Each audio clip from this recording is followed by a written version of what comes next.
It was a warm night in the heart of Renaissance Rome, when the city glowed under the golden light of the full moon.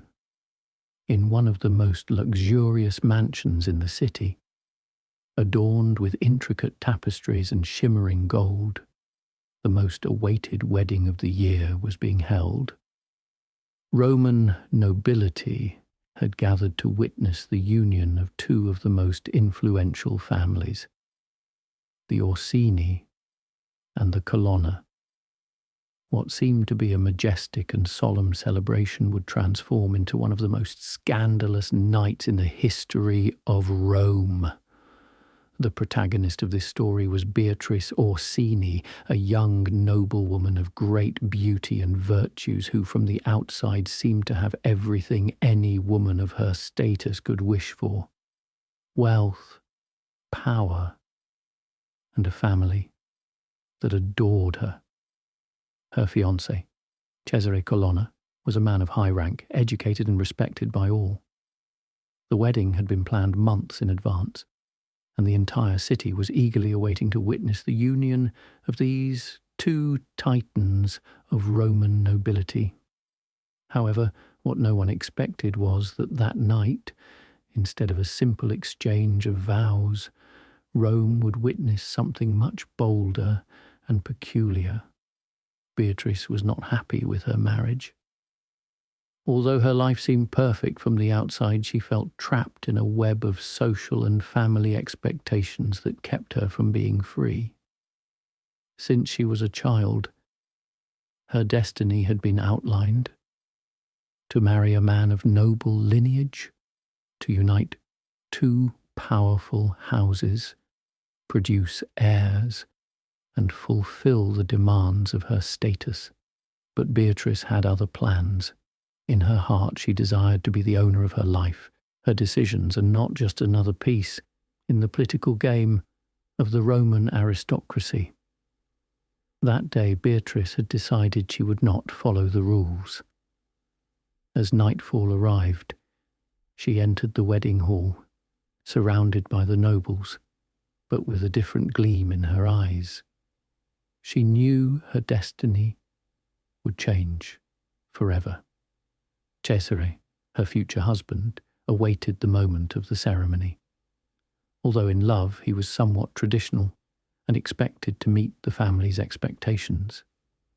The wedding was about to begin, and while the servants distributed wine and delicacies on the tables, a murmur began to spread throughout the hall. Some guests began to notice that Beatrice had withdrawn from the main room, accompanied only by a small entourage of servants. What no one knew was that Beatrice had planned something entirely unexpected. While everyone awaited the ceremony to begin, the young noblewoman had entered one of the mansion's private rooms, where a mysterious visitor was waiting for her. This visitor was a man known in the Roman court for his ability to fulfill desires, but also for his controversial reputation. His name was Pietro, a young courtier with an ambiguous position in Roman society. His relationship with Beatrice had been a well-kept secret, as the two had shared secret meetings in the months leading up to the wedding. Although Beatrice was betrothed to Cesare, Pietro had offered an alternative, an escape from the invisible chains that held her to her fate. The young noblewoman and the courtier shared a passion and connection that could not be ignored. They both knew what they were doing was dangerous, but the consequences seemed to be the final price Beatrice was willing to pay for her freedom. Thus began the first part of what would be a historic night. At midnight, Beatrice emerged from the room, a mischievous gleam in her eyes. The wedding was about to begin, but something had changed in her. When she appeared before the guests, her attitude was completely different. Instead of a submissive bride, Beatrice was full of confidence and power, with an air of mystery that left everyone bewildered. The ceremony began with all eyes on the young woman. But what no one expected was that instead of the traditional wedding vows, Beatrice would walk directly toward Pietro, who was among the crowd, disguised as a servant. With a defiant smile, Beatrice invited him to join her at the altar. To the stunned gaze of her fiancé and all those present, at that moment, a whisper spread through the hall. The voices of the guests merged in a cacophony of astonishment and speculation. No one understood what was happening. Why had Beatrice defied her own marriage in this way? The wedding, which should have been a solemn act of union, had turned into a game of power and desire. Beatrice was not willing to follow the path of submission.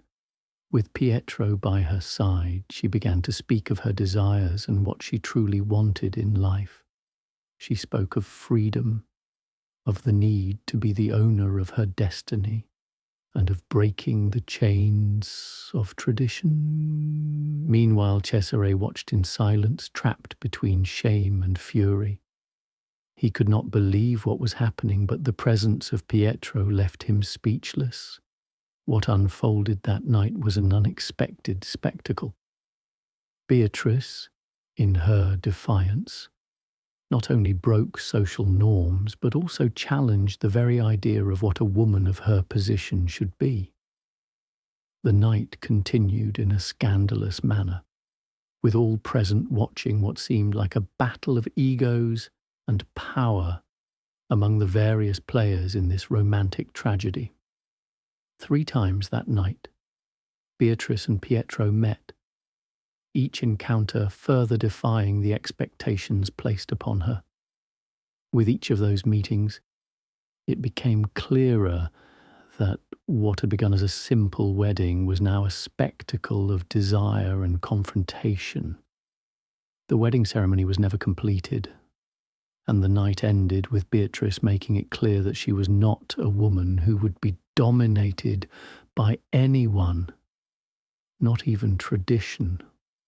That night, in the heart of Renaissance Rome, Rome witnessed how a young noblewoman defied her fate and took control of her own destiny, while all watched, astonished and scandalized.